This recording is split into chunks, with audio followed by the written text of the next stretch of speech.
Welcome to a special Sunday episode, हमारी Bihar for beginner series का finale episode. इन दिनों बिहार में इलेक्शंस चल रहे हैं और आजकल सारी इंटरनेट पर वीडियोस हैं किसकी कितनी सीट्स आएंगी, किसकी कितनी सीट्स नहीं आएंगी। पर ये वीडियो थोड़ी स्पेशल है क्योंकि ये देखने के बाद आपको किसी को सुनने की जरूरत नहीं है। मैं प्रॉमिस करता हूं आप खुद बिहार के इलेक्शन रिजल्ट्स प्रिडिक्ट कर पाओगे। वीडियो स्टार्ट होने से पहले ही एक बड़ा क्लेम कर देता हूं, अगर तुम्हें बिहार के बारे में कुछ नहीं पता तो ये वीडियो देखने के बाद तुम बिहार पर बिगिनर से एक एक्सपर्ट हो जाओगे। प्रो लेवल नॉलेज मिलेगी तुम्हें। मतलब if you don't know anything about Bihar और if you want to know everything about Bihar, you just need to watch this video. सबसे पहले तो मैं बता दूं कि मैं कौन हूं और मैं कितना बड़ा क्लेम किस बेसिस पे कर रहा हूं। मैं वैसे तो एक न्यूज प्रेजेंटर हूं, लेकिन पिछले एक महीने में मैंने बिहार को एक्सटेंसिवली कवर किया है।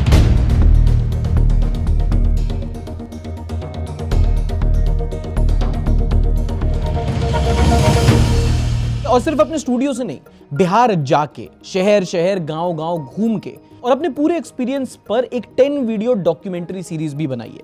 आप चाहो तो यहां क्लिक करके देख सकते हो। और आपने अगर नहीं देखी तो कोई बात नहीं, क्योंकि इस वीडियो में मैं पूरी समरी देने वाला हूं। बिहार की ABCD से लेके XYZ आपको सब कुछ बताऊंगा। अब यहाँ पे कोई जजमेंट नहीं है, कोई क्लेम नहीं है, बस ये मेरा एक एक्सपीरियंस है स्टेट कवर करने के बाद। जो मैं आपको बताऊंगा और उसमें से क्या कास्ट है, क्या पॉलिटिक्स है, क्या सोसाइटी है, क्या कल्चर है, क्या डेवलपमेंट, तुम अपने हिसाब से देख लेना। मैं पहले ही बता देता हूं, बिहार के मामले में वी आर नो एक्सपर्ट्स। हम लोग बस कुछ लोग हैं जो बिहार गए हैं, जिन्होंने बिहार को घूमा, लोगों से बात की, बिहार को जिया, ताकि इस वीडियो के एंड में आप बिहार पर एक एक्सपर्ट बन जाए। तो आखिरी बार इंट्रो सुने। कहते हैं बिहार एक स्टेट नहीं, एक स्टेटमेंट है। यहाँ प्रॉब्लम्स हैं, सॉल्यूशंस हैं और उन सॉल्यूशंस की प्रॉब्लम्स हैं और उससे कहीं ज्यादा एंटरटेनमेंट है।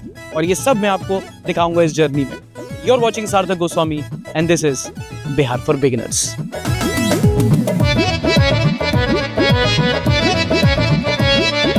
नहीं किसी सत्ता के भरोसे,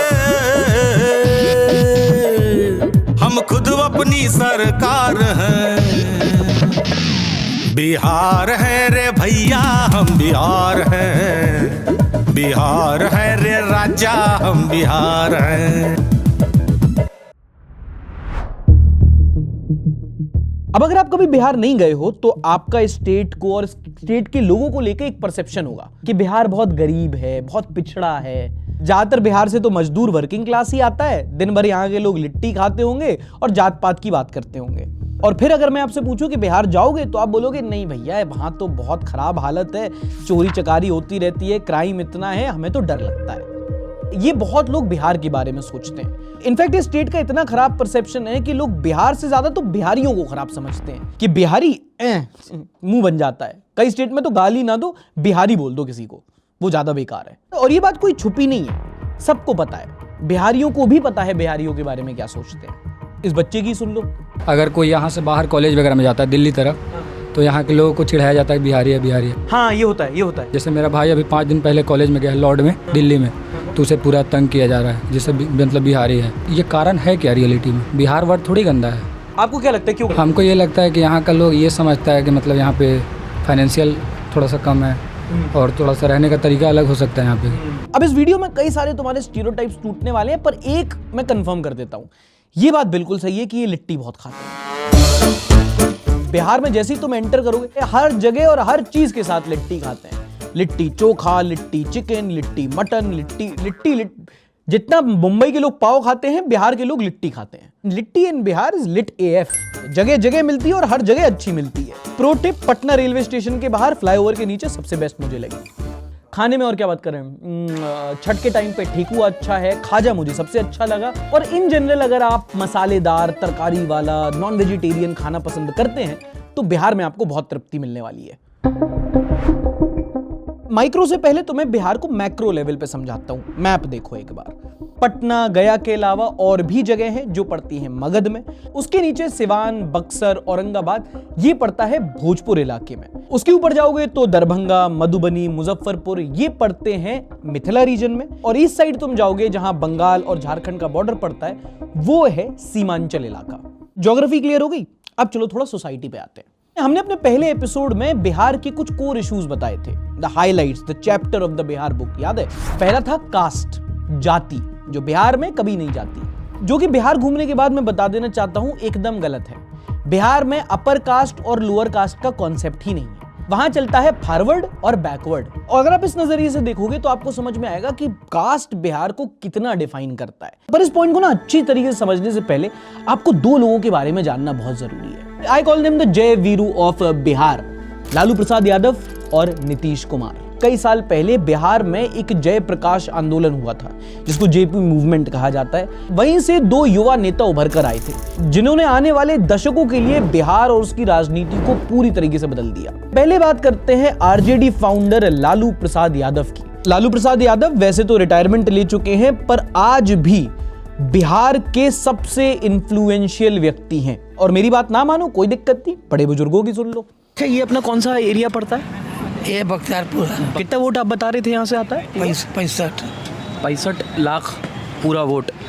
और हमेशा से यहाँ लालटेन ही जीत रहा है। कोई भी आप भी खड़ा हो जाइएगा ना लालटेन से तो आप ही जीतिएगा, दूसरा कोई कास्ट नहीं जीतेगा। पर हम लालू जी के बारे में बहुत सुने हैं, जैसे हम तो यूपी के हैं, दिल्ली हमें बाहर हर जगह आती है कि लालू राज में गुंडा राज। अभी क्या है, अभी नीतीश कुमार राज है ना, अभी गुंडागर्दी कितना हो रहा है। तो ये तो लालू के टाइम पे भी होता था।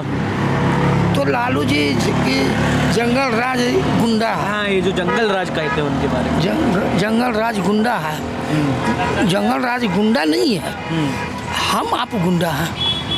अच्छा, हम आप गुंडा, जनता गुंडा है। हाँ, आपको बहन को बेटी को हम नहीं देख रहे हैं, हमको बहन बेटी को आप नहीं देख रहे हैं। तो हमारे आप में कमी है, मुख्यमंत्री में क्या कमी है ये बताइए।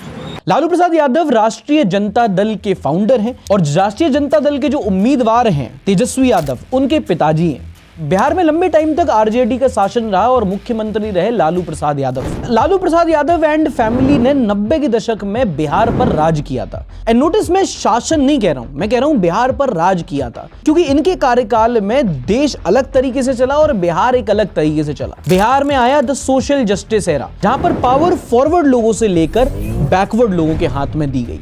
यही था बिहार का सामाजिक न्याय, सोशल जस्टिस एरा, और यही वजह बनी थी बिहार में जंगल राज की।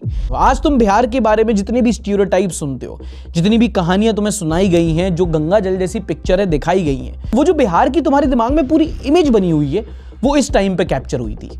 उस टाइम पे लॉ एंड ऑर्डर कुछ नहीं था, पुलिस आला अधिकारियों के पास कोई पावर नहीं थी, जगह जगह किडनैपिंग हो रही थी, जगह जगह एक्सटॉर्शन रैकेट चल रहे थे, साहबुद्दीन जैसे क्रिमिनल्स पाले जा रहे थे। ये जो कुछ भी हो रहा था ये इस टाइम पे हो रहा था, और ये मैं नहीं बता रहा हूँ, ये खुद मैंने बिहार के लोगों से सुना है।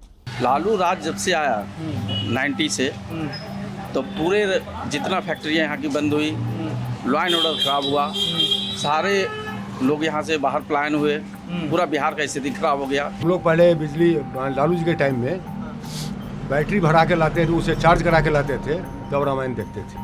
आप दरभंगा से आते हैं यहाँ पर, आप यहाँ सेफ पहुँचेंगे, घर जिंदा पहुँचेंगे नहीं पहुँचेंगे पता नहीं। एक बार की बात है, मैं थोड़ा इमरजेंसी में था, पटना उतरा मैं 12:15 बजे, अपने भतीजा को फ़ोन किया कि तुम आ जाओ, हमको साथ चलेंगे। तो हमको मुझे बोला उसने कि चाचा जी न मैं आऊँगा ना आप आइए, जहाँ वही रही मॉर्निंग में आइएगा। ये स्थिति थी बिहार की law and order. In fact Bihar के लोगों के लिए जो जंगल राज वाला टाइम था, खासकर जो फॉरवर्ड लोग हैं बिहार के लिए, उनके लिए बहुत डरावना मंजर था। जैसे अगर आप नेशनल लेवल पे बात करोगे तो कांग्रेस के करप्शन से लोग डरते हैं ना, ऐसे ही आरजेडी के लॉ एंड ऑर्डर प्रॉब्लम से लोग बहुत डरते हैं। एक पीटीएसडी इफेक्ट है जो आरजेडी को बहुत जल्दी और बहुत ज्यादा पावर में आने नहीं देगा। फिर एक इंपॉर्टेंट साल आता है जब चुनाव के बाद आरजेडी की सरकार जाती है और जनता दल यूनाइटेड की सरकार आती है, जिसके सर्वोपरि होते हैं नीतीश कुमार, और some people nickname him as Paltu Chacha. RJD के राज के बाद जब नीतीश कुमार पावर में आए थे, तब Bihar economically, socially, law and order wise अपने लोएस्ट पे था। और ये मैं कोई एलिगेशन नहीं लगा रहा हूं, ये आज के टाइम पे आरजेडी के नेता खुद मानते हैं कि जब 2005-6 का टाइम था, तब बिहार में लॉ एंड ऑर्डर बहुत ही खराब हो चुका था। वो कहते हैं कि वो जंगल आज ऐसा था जिसमें कानून था ही नहीं। कुछ चीजें थी उस समय, नो डाउट, बिल्कुल मैं इस बात को एग्री करता हूँ, बट उस समय सिर्फ अपहरण होते थे, इस समय हॉस्पिटल में घुस के गोली मार दी जाती है। And Nitish Kumar had a lot to work on. Bihar में इंडस्ट्रीज नहीं बची थी, लोगों के पास नौकरियां नहीं थी, गरीबी बहुत थी, जो थोड़े समृद्ध लोग थे वो बिहार से पलायन कर चुके थे। अंदर बिहार के लोग और बाहर बिहार की इमेज बहुत बुरी तरीके से सफर कर चुकी थी। पर उस बात को भी अब 20 साल हो चुके हैं। 20 साल में नीतीश कुमार ने बिहार में क्या किया? मैंने जितना समझा वो ये कि नीतीश कुमार ने बेसिक्स तो ठीक कर दिए बिहार के। पहला, लॉ एंड ऑर्डर। इतने क्राइम अब नहीं होते। ये चोरी, गुंडागिर्दी, अबडक्शन की तुम कहानियां सुनते हो, ये बहुत पीछे जा चुका है। अब तुम बिहार में जाओ, घूमो, कोई दिक्कत नहीं होगी। कानून व्यवस्था के बाद बिहार का इंफ्रास्ट्रक्चर, रोड्स अच्छी बनवा दी हैं। यहां तक कि बिहार में इस टाइम पे नेशनल हाईवे से अच्छे वहां की स्टेट रोड्स हैं। अस्पताल बनवा दिए, स्कूल बनवा दिए। अब अस्पताल में अच्छे डॉक्टर हैं कि नहीं, स्कूल में अच्छे टीचर हैं कि नहीं, वो अलग मुद्दा है, उस पर आते हैं अभी। But Nitish Kumar did the basics right. और ये बार बार इसलिए भी जीतते रहे क्योंकि इन्होंने ना सिर्फ बिहार की बल्कि इंडियन पॉलिटिक्स को एक नया ट्विस्ट दिया, और वो ये कि इन्होंने वुमेन वोट्स को बहुत बढ़िया तरीके से कैप्चर किया। In that sense he is also like the Ekta Kapoor of Bihar politics. मैं तो देख रहा हूँ जो एक तरफा अभी जो औरत लोग हैं, वो औरत लोग ये नहीं चाहती है कि मेरा सरकार चेंज हो।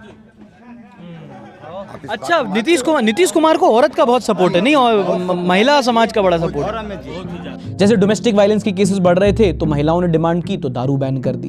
कुछ दीदियों ने ये कहा कि साहब शराबबंदी लागू कीजिए, शराबबंदी लागू कीजिए। तो मैं तो बैठ गया और कहा कि जब हम अगली बार आएंगे तो लागू कर देंगे।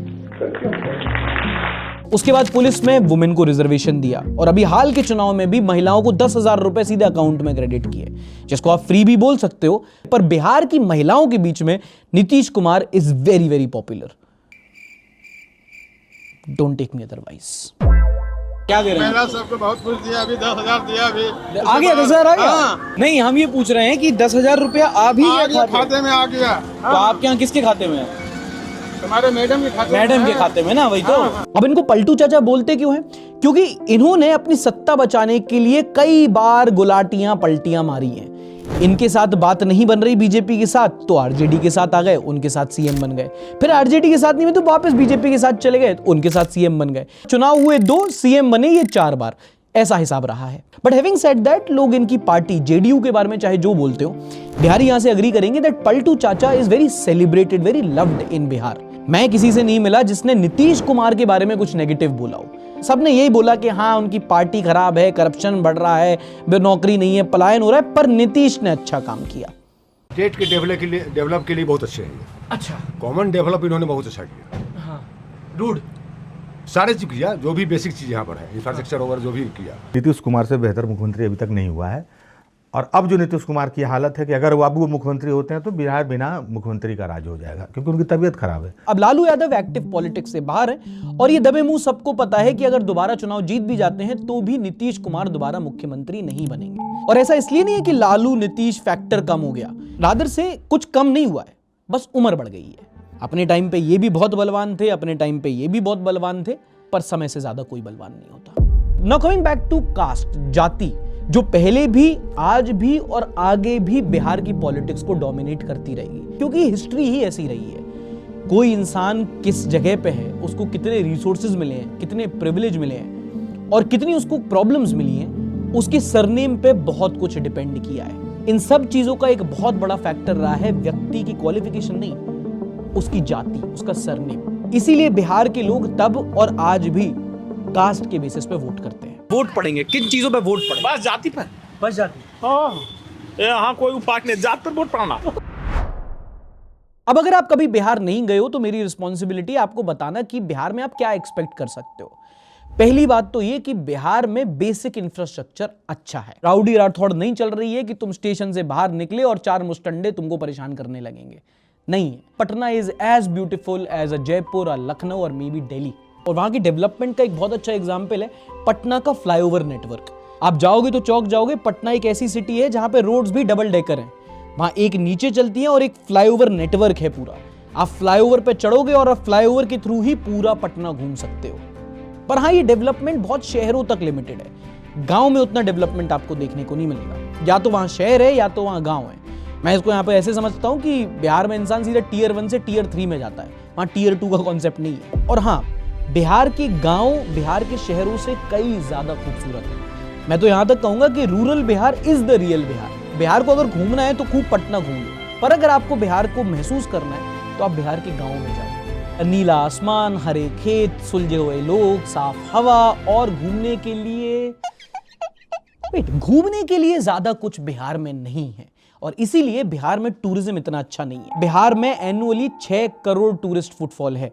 कंपेयर दैट विथ यूपी जहां उससे 10 गुना 60 करोड़ लोग आते हैं। और ऐसा नहीं है बिहार में घूमने की जगह नहीं है, बहुत है। बिहार में आप गया जा सकते हो, आप सीतामढ़ी जा सकते हो, बहुत खूबसूरत मंदिर हैं इन दोनों जगह पे। आप राजगीर जाओगे, वो अच्छा टूरिस्ट डेस्टिनेशन है। आपको कल्चर एक्सप्लोर करना है तो आप मिथिला रीजन जा सकते हो, और आपको बिल्कुल कंट्री साइड देखना है तो आप सीमांचल जा सकते हो। पर इतना कुछ होने के बावजूद भी बिहार में ज्यादा टूरिज्म नहीं है, क्योंकि बिहार का टूरिज्म डिपार्टमेंट इंटरेस्टेड ही नहीं लगता उस चीज में। नालंदा जो एक यूनिवर्सिटी है जो सिर्फ इंडिया में नहीं वर्ल्ड ओवर फेमस है, वहां का जो नालंदा खंडर है उसके अवशेष वहां के म्यूजियम में 1.5 साल से बंद पड़ा हुआ था जब मैं गया। 2024 से बंद है, काम चल रहा है। 1.5 साल? 1.5 साल से काम ही चल रहा है।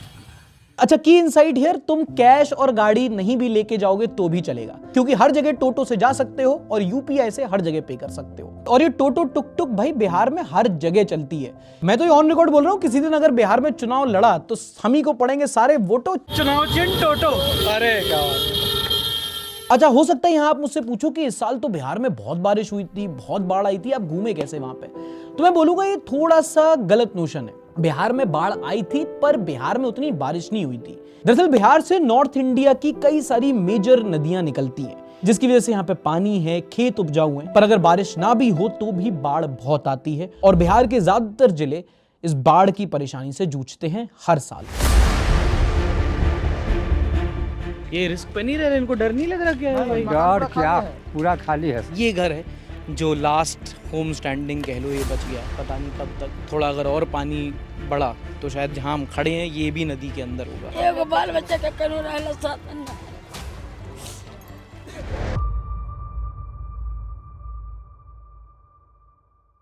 अब अगर तुम बोलो कि ये सब तो ठीक है, पर बिहार का सबसे बड़ा मुद्दा क्या है, तो मैं बोलूंगा शायद ऊपर ऊपर से कास्ट, पर जो असल मुद्दा, सबसे बड़ी प्रॉब्लम है वो है करप्शन।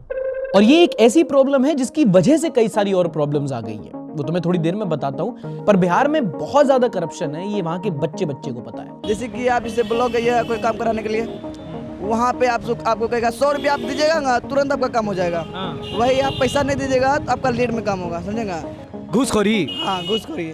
नीतीश कुमार के सपोर्टर्स जब बोलते हैं कि उन्होंने लॉ एंड ऑर्डर सुधार दिया, पर एक चीज तो वो भी मानते हैं कि करप्शन एक ऐसा इशू है जो वो नहीं सॉल्व कर पाए। इनफैक्ट उनके राज्य में करप्शन कम नहीं हुआ, बढ़ गया। भ्रष्टाचार उस लालू जी में उतना नहीं था जितना अभी है। मैं सर्विस करता था और तकरीबन भारत का कोई भी स्टेट में नहीं छोड़ा और सारे बड़े बड़े सिटी में घूमा है, लेकिन जो यहाँ की हालत है वो कहीं की नहीं। और करप्शन एक ऐसी प्रॉब्लम है, अगर आपने इसे सॉल्व नहीं किया तो उससे और भी कई सारी प्रॉब्लम्स आ जाती हैं। तो मैं ऐसे समझाता हूँ, वाटर ह्यासिंथ एक पौधा होता है, हिंदी में कहते हैं जलकुंभी।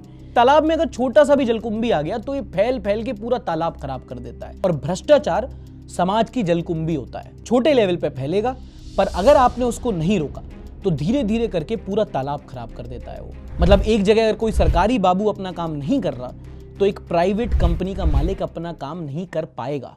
मैं फर्स्ट टाइम जब अपना कंपनी स्टार्ट किया, हर चीज़ के लिए हर जगह पैसा पेड कीजिए, इलेक्ट्रिसिटी का कनेक्शन लेना है 3 फेज, तो मैंने अप्लाई किया, बिल्डिंग बन रहा था, तो मुझे एक कैलकुलेशन लगा कि लिफ्ट चलाना है, इतने सारे एसी चलाने हैं, तो मैं खुद ही गया बात करने के लिए वो नॉर्थ बिहार के इलेक्ट्रिसिटी बोर्ड ऑफिस में। पहले उन्होंने मुझे 3.5 लाख रुपए का लिस्ट दिया कि ये सामान लगेगा, ट्रांसफार्मर लगेगा, ये तो मैं बोला भाई मैं कहाँ से खरीद कर लाऊंगा और मुझे बेचेगा कौन? ट्रांसफार्मर लगेगा, वो तो वो आपका काम थोड़ी है। वो बोले कि आप लेके आइए।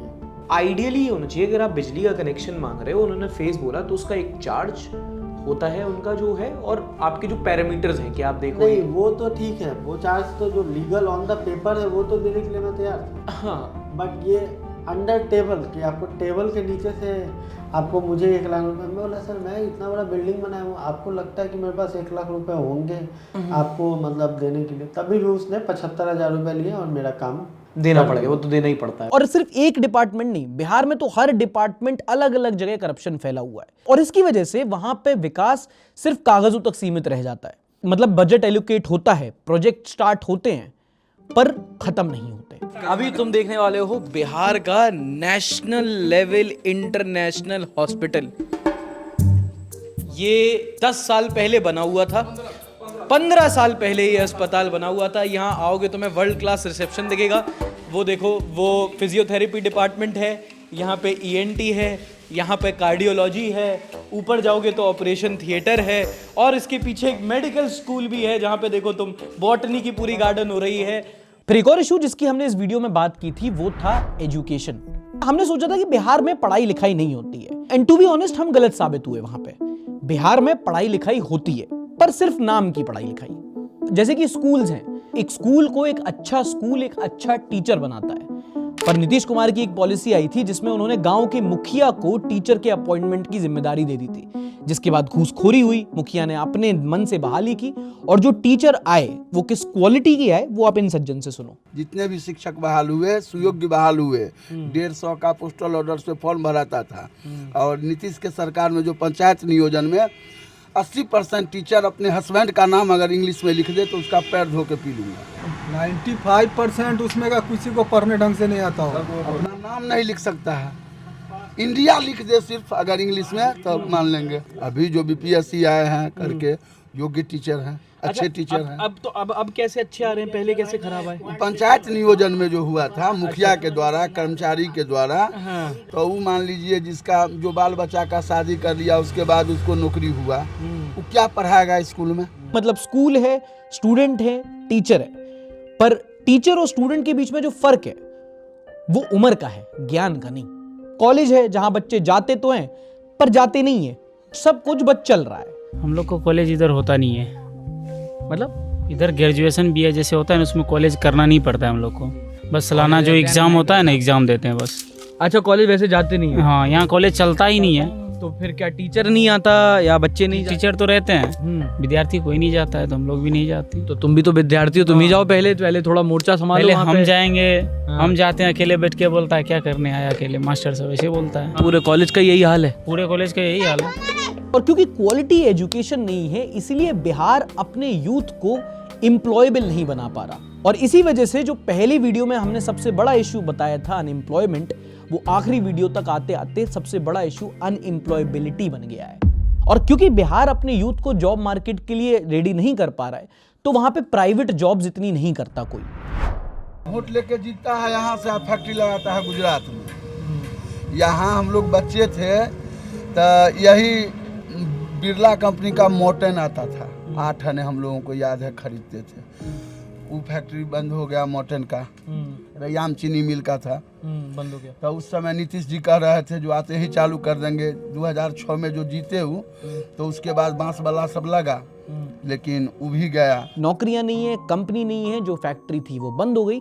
इसीलिए आज के दिन में बिहार में नौकरी मतलब सरकारी नौकरी।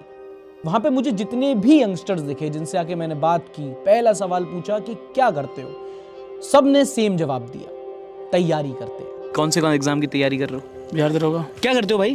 जी मैं गवर्नमेंट जॉब का तैयारी कर रहा हूँ। तो किस चीज़ का तैयारी कर रहे हो? अबे बिहार पुलिस का। और सरकारी जॉब इतना बड़ा फैक्टर है, इसीलिए तेजस्वी यादव ने अपने चुनावी कैंपेन में बोला है कि हम हर घर में एक सरकारी नौकरी देंगे, जो कि पॉसिबल ही नहीं है। पर जुमला देने की मोनोपोली सिर्फ एक पार्टी पे थोड़ी है। बिहार के जिस भी परिवार के पास सरकारी नौकरी नहीं है, ऐसे हर परिवारों को एक नया अधिनियम बना करके अनिवार्य रूप से उन परिवार में नौकरी जो है दी जाएगी। ट्रूथ बी टोल्ड, आप एक limited number of government jobs ही दे सकते हो, और जब वो नहीं मिलती हैं तो बिहार का युवा सड़कों पे उतर जाता है।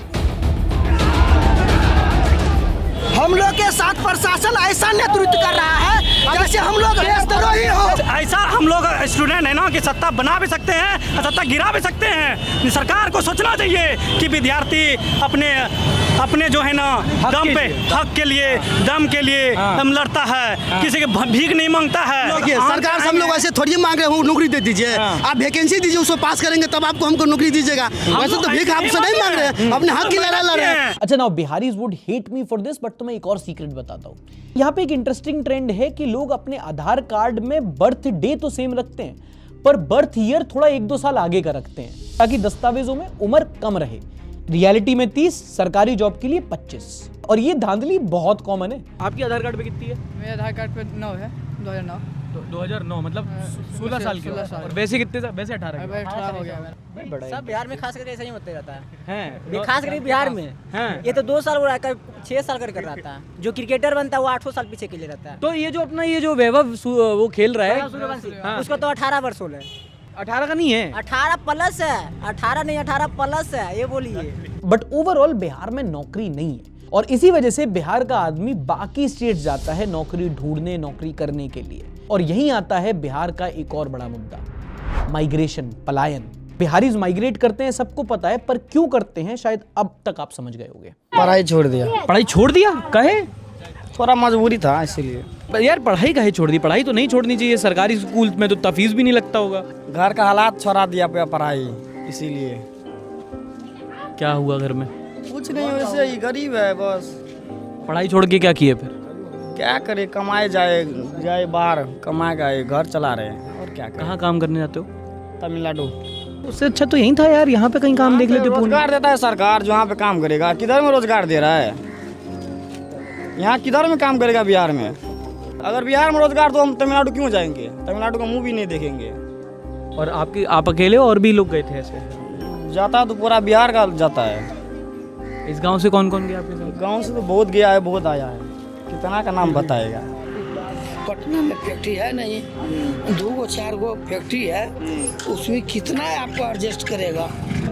हमारी बच्चा भी बाहर में रहता है, सूरत में पटेल नगर। अरे नहीं, अगर भेजते हैं तो यहाँ चोरी चमारी करेगा, उसको देख के उनको देख करके।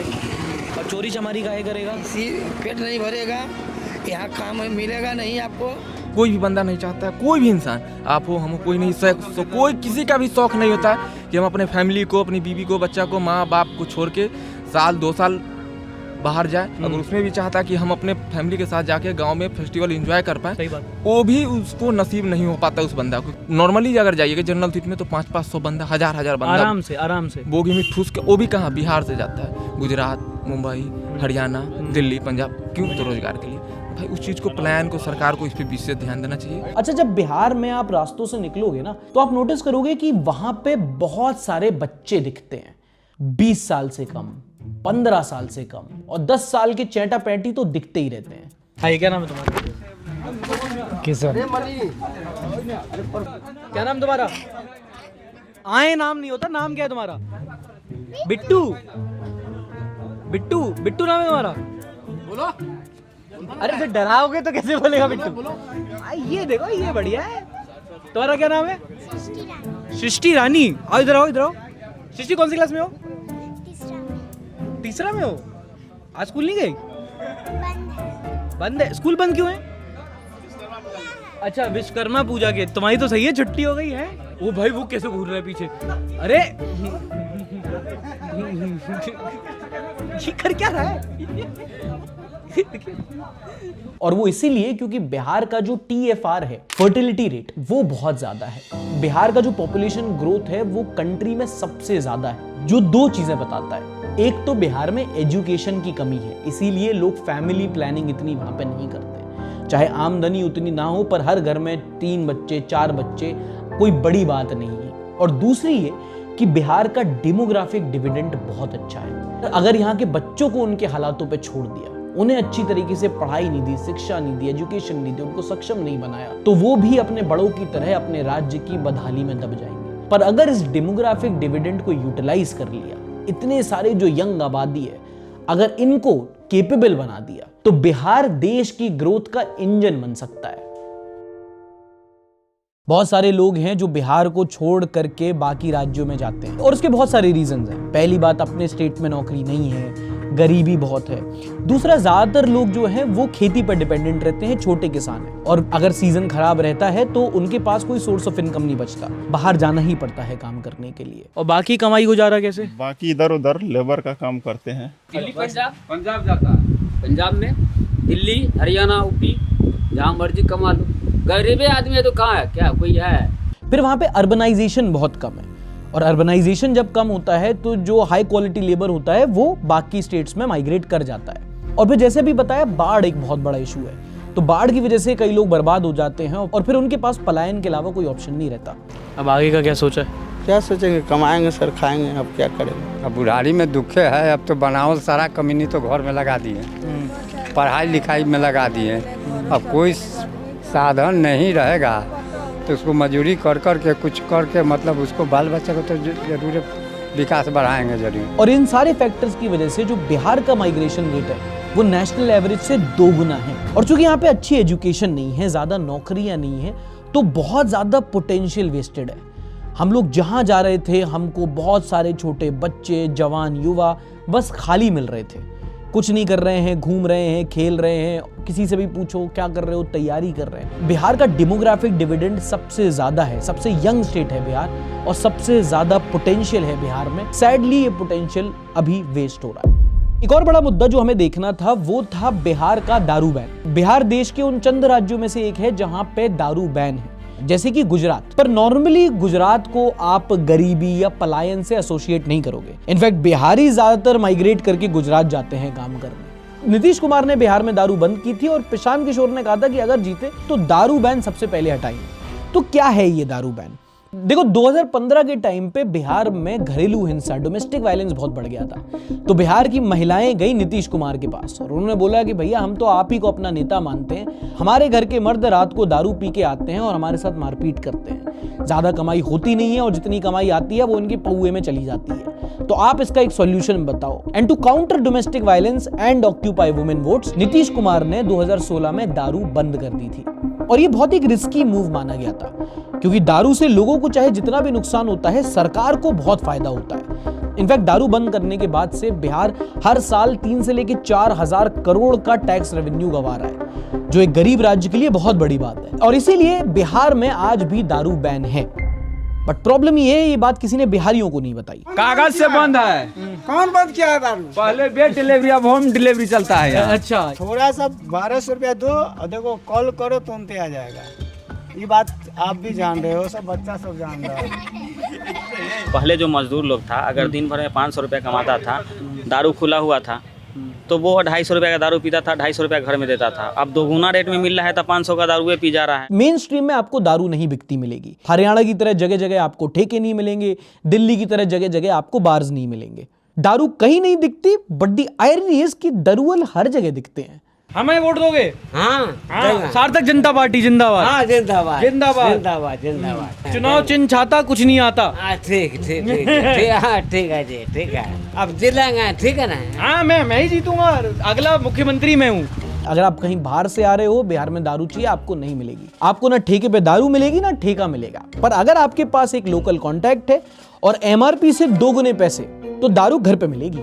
और इतना बड़ा क्लेम मैं सिर्फ इन लोगों से बात करके नहीं बोल रहा हूँ। बेगूसराय में हम लोगों ने एक स्टिंग ऑपरेशन करने की सोची थी। मैंने अपने हाथ में एक माइक फिक्स किया, ऊपर से ढक दिया, जाके एक जगह कुछ लोग बैठे थे, उनके पास गया और उनसे आके चुपचाप पूछा कि भैया यहाँ पे दारू मिल जाएगी क्या? दारू।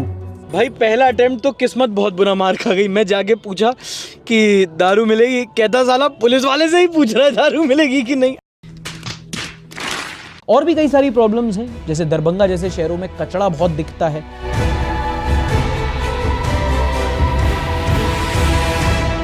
लोगों में सिविक सेंस की कमी है। सिविक सेंस पता क्या होता है? पता है। फिर दोगने पे सॉरी बोलने के चक्कर में पीछे से लगे हो तुम। सॉरी नहीं, बाकी सब पागल है जो 1-2 किलोमीटर लंबा लटक के आ रहे हैं। पागल है ना, यहाँ से घुमा के उधर लेके गया। दिक्कत नहीं यही है ना, व्यवस्था भी बिगाड़नी है, फिर उसमें वीगन है। आइए आइए, अबे निकाल ले अब यहाँ से। Sense of entitlement in some people is something which makes the whole system bad. पर उन चीजों को पॉइंट नहीं कर सकते क्योंकि वो सिर्फ बिहार में नहीं है, वो ऑल ओवर इंडिया की प्रॉब्लम है। ये बड़ी अच्छी बात कही आप। And now coming to the most interesting topic, the yellow between the orange and the green. The new Jan Swaraj party headed by Prashant Kishore. 2 अक्टूबर से गांधी आश्रम पश्चिम चंपारण से पदयात्रा शुरू करेंगे। जन स्वराज के बारे में मैंने बहुत लोगों से बात की, उनके एक लोकल लीडर्स से भी बात की। सवाल ये नहीं है कि जन स्वराज अच्छी है या बुरी है, पर जन स्वराज की जरूरत है क्योंकि बहुत टाइम से बिहार में जेडीयू और आरजेडी की पॉलिटिक्स चली है। तो एक जरूरत थी एक थर्ड फेस, एक थर्ड पार्टी आने की। जो प्रशांत किशोर जन स्वराज से लेके आए। इंटेंशन अच्छे हैं, मैनिफेस्टो उनका बहुत अच्छा है और एक तरीके से आज जन स्वराज वही है जो दिल्ली में कभी आम आदमी पार्टी हुआ करती थी। बड़ा इंटरेस्टिंग सा कंपैरिजन है ये। और बहुत लोग बोलते हैं कि जन स्वराज का सिर्फ सोशल मीडिया पे हवा है, ऐसा नहीं है। सोशल मीडिया पे जितनी जन स्वराज दिखती है उतना ही प्रशांत किशोर ने गांव-गांव जाके कैंपेनिंग भी की है। मैं एक बिहार के बहुत रिमोट गांव गया था जहां पे मुझे जन स्वराज की कैंपेनिंग दिखी थी। कार्ड है जन स्वराज का और सीधा प्रशांत किशोर का जो नंबर है वो सीधा नंबर दिया है यहाँ पे। संकल्प इनके क्या है? 5 वर्षों में बच्चों के लिए बिहार में देश की सबसे बेहतर शिक्षा की व्यवस्था। If you are looking for a change तो हो सकता है आपके लिए थोड़ा डिमोटिवेटिंग हो, पर बिहार की जनता जन स्वराज को वोट नहीं करेगी। वो अगले 5 साल में नहीं आ रहा है, अगले 10 साल में वो जरूर आएंगे जिस तरह से काम कर रहे हैं। वोट पड़ना चाहिए, लेकिन प्रशांत किशोर जी को नालंदा जिला में सीट उठ नहीं आ रहा है। यहाँ से टोटल मिला के उनको सुना दीजिएगा कि 30,000 वोट आपको आएगा नालंदा जिला से। एक उसके 2 रीजन है। जब आप एक डिफरेंस, एक रेवोल्यूशन की बात करते हो तो वोटर आपकी विचारधारा, आपकी कैंडिडेट सब कुछ देखता है। और आज की डेट में जो जन स्वराज के नेता हैं वो वही हैं जो कभी आरजेडी या जेडीयू के हुआ करते थे या हो सकते थे। एंड यू कांट ब्लेम जन Swaraj for that, it's how politics works. जिसके पास पावर होती है उसी को टिकट मिलती है। दूसरा रीजन ये है कि लीडर को देख के शायद लोग वोट करने के लिए इन्फ्लुएंस तो हो जाएं, पर उनको घर से निकाल के पोलिंग बूथ पे ले जाके उनका वोट डलवाने का काम होता है एक पार्टी के ग्राउंड लेवल वर्कर्स का, पार्टी के कार्डर का, जो जन स्वराज के पास उतना नहीं है जितना आरजेडी, जेडीयू या बीजेपी के पास है। जन स्वराज को इसको तो हम पहचान भी नहीं रहे और जान भी नहीं रहे हैं जन स्वराज को। और ये खगड़े, राहुल, जितने भी उसका पार्टी है उसमें किसी को पहचान नहीं रहे हैं, आप नाम ही नहीं सुने थे। तो जन स्वराज को सोशल मीडिया पे लाइक मिलने से कहीं ज्यादा मुश्किल होगा पोलिंग बूथ पर वोट मिलना। But I will still not write them of. पता है क्यों? इन अंकल के लिए। ये देखो अंकल के पुराने सैमसंग के फोन पे जन स्वराज का स्टिकर है। क्या है? सही लोग, सही सोच, सामूहिक प्रयास। दीजिएगा वोट इनको। हाँ, वोट दीजिएगा। काहे? पब्लिक का जो मदद करेगा तो उसको काहे ना होगा। क्योंकि बिहार में मुझे बहुत लोग ऐसे दिखे जो वाकई में जेडीयू और आरजेडी से तंग आ चुके हैं, जिन्हें पता है कि जन स्वराज नहीं जीतेगी, वो फिर भी वो जन स्वराज को वोट देंगे। वो जाकिर खान कहता है ना कि कुछ पत्थर कोशिशों के लिए मारे जाते हैं। और ऐसे ही बहुत सारे ऐसे लोग हैं जो जन स्वराज को उनकी पॉलिसीज के लिए नहीं, अपनी उम्मीदों के लिए वोट करेंगे। बिहार में Jan Swaraj is a party of hope and someone rightly said hope is a good thing, may be the best of things and no good thing ever dies. इसलिए अगर पता भी है कि जन स्वराज की सरकार नहीं बनेगी, फिर भी मैं जन स्वराज को राइट ऑफ नहीं करूंगा। बट यहां पे ये मत समझना कि मैं तुमको ऐसे ही ऊपर ऊपर बातें करूंगा और यहां पे नंबर्स देने से और प्रेडिक्शन देने से बच जाऊंगा। हो सकता है मैं गलत हो जाऊं, हो सकता है कि तुम रिजल्ट के दिन मेरे कमेंट सेक्शन में आके मुझे गाली दो, but I like to take that chance. हम लोग 4 लोग थे, मैं, रवि, ऋषभ और मोहित। हम चारों ने ट्रैवल किया और हम चारों के प्रेडिक्शंस बताएंगे। पर उसके पहले इन भाई साहब का प्रेडिक्शन एक बार मैं सुनना चाहता हूं। क्यों? क्योंकि इन्होंने सबसे पहले एक प्रेडिक्शन दिया था और सबसे अच्छे नुआंसेस इन्होंने समझाए थे। 243 में अगर आपको एक आइडिया देना हो कि क्या मतलब रुझान रहेगा एंड के टाइम पे। अच्छा, कंसिडर एनडीए का। एनडीए ये माइनस चिराग प्लस चिराग में फैक्टर है यार। माइनस चिराग प्लस चिराग फैक्टर है।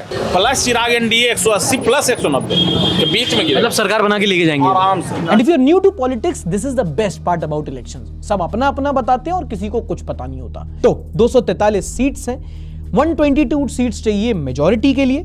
पार्टीज कौन सी हैं मेन? बीजेपी, जेडीयू, एलजेपी, जो कुल मिला के बनाते हैं एनडीए, नेशनल डेमोक्रेटिक अलायंस, और दूसरी तरफ है आरजेडी और कांग्रेस, जो बनाते हैं ऑपोजिशन फ्रंट। उसके बाद the less dominant players are CPI और AIMIM and obviously Jan Swaraj and obviously some independent candidates. Last election में आरजेडी और बीजेपी को इक्वल सीट्स मिली थी और नीतीश कुमार ने दोनों के साथ सरकार बनाई थी, दोनों के मुख्यमंत्री थे। सबसे पहले ऋषभ का प्रेडिक्शन, जो कहते हैं बीजेपी को मिलेगी 90 सीट्स, जेडीयू को मिलेगी 20 सीट, एलजेपी जो चिराग पासवान की है उसको मिलेगी 5 से 10 सीट, आरजेडी को मिलेंगी 85 सीट्स, कांग्रेस को 20 और जन स्वराज को 20 सीट्स।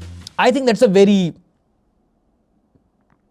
एप्ट, क्लेवर, और मुझे अपने से ज्यादा इस एनालिसिस पर कॉन्फिडेंस है, बट फिर भी मैं अपना बताता हूं। मुझे लगता है कि बीजेपी को ज्यादा सीट्स मिलेंगी, एनडीए की सरकार बनेगी, आरजेडी को पिछली बार से ज्यादा सीट्स मिलेंगी और जन स्वराज को अराउंड 10 सीट्स मिलेंगी। फिर आते हैं मोहित भाई, जो कहते हैं कि 200 सीट्स के साथ आरजेडी की सरकार बनेगी। क्या भाई, उसका भी अपना एनालिसिस है। तो अगर मोहित भाई सही हो जाते हैं तो मैं अपना बोरिया बिस्तर पैक कर दूंगा।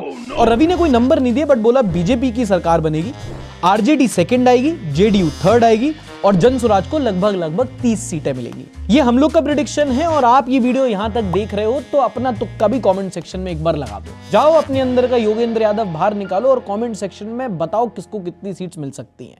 और अगर आपका प्रेडिक्शन सही हो जाता है तो आपको इस चैनल की मंथली लेवल मेंबरशिप मिलेगी और जिसका सबसे सही प्रेडिक्शन होगा मैं अपनी हार मानूंगा और इसका इंटरव्यू करूंगा अपने चैनल पर। डन। ठोक दीजिए, 5000 लौटे दिख जाना चाहिए। तो ये था हमारा बिहार फॉर बिगनर सीरीज का एक्सपीरियंस जो कुछ वीडियोस के जरिए हमने आप तक पहुंचाया। अगर आपको ये पूरी सीरीज देखनी हो तो आई बटन पे क्लिक करके आप यहां पे देख सकते हो। और अगर देख चुके हो, लाइक कर चुके हो तो कमेंट सेक्शन में एक बार जरूर बताना, बाकी लोगों को और दिखाना। बिहार के कुछ स्टीरियोटाइप्स हैं जो हमारे तो टूट गए, अब बाकी इंडिया के भी तोड़ते हैं। And that is the end of a Bihar for beginner series. Thank you so much for watching.